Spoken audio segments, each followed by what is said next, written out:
past 11 months the challenges faced by our cultural institutions, our artists, our athletes, and our tourism operators. We were able to flow our funding very quickly at the beginning of the pandemic to help stabilize the operations of many of our core cultural institutions. And today I'm here to announce even further funding to support the sectors that have been hardest hit, will take the longest to recover, and were hit first. Our government is supporting the arts sector with a one-time investment of $25 million to help artists and arts organizations survive the COVID-19 pandemic and prepare for a time when they can welcome back their visitors and audiences once again.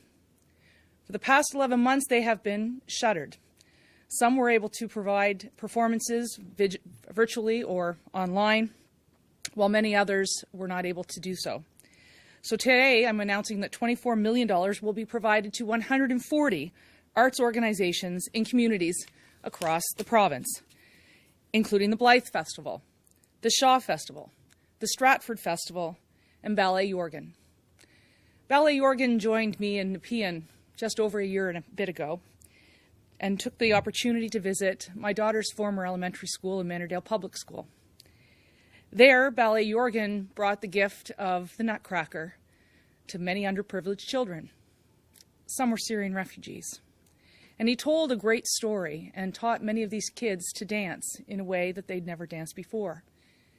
And Ballet Yorgan takes their exquisite experience across this great province. As a result of the pandemic, they've not been able to perform, and therefore they have suffered financially. That's why it's important to continue to support artists and art organizations through this new fund. We also are going to be supporting individual artists.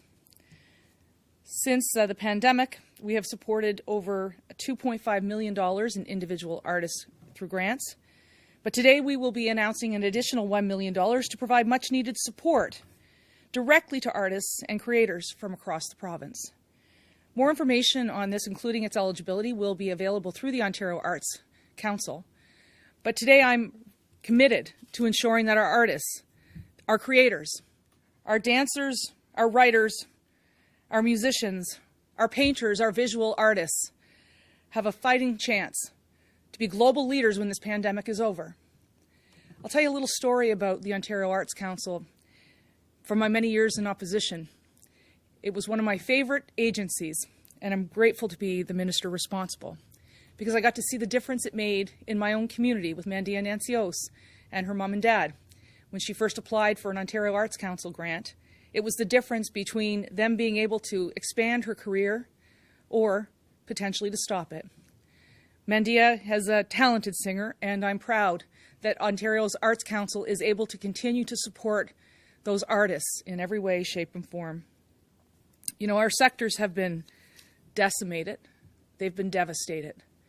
Where our performers used to have audiences and sell out ballrooms and theaters, today they're just waiting for a time where we all can safely reconvene. And so that's why I'm pleased to be here today to support these artists and our cultural fabric in the province of Ontario.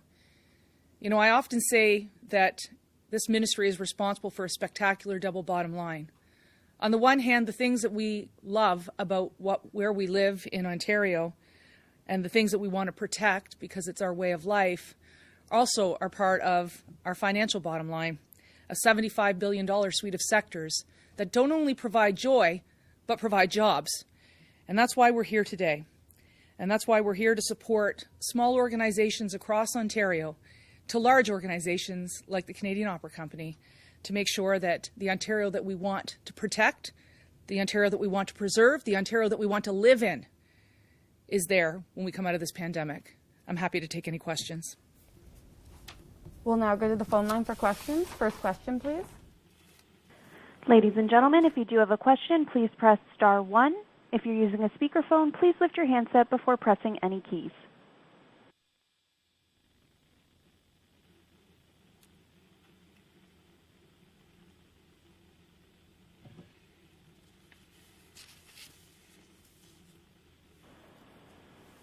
There are no questions at this time. Thank you.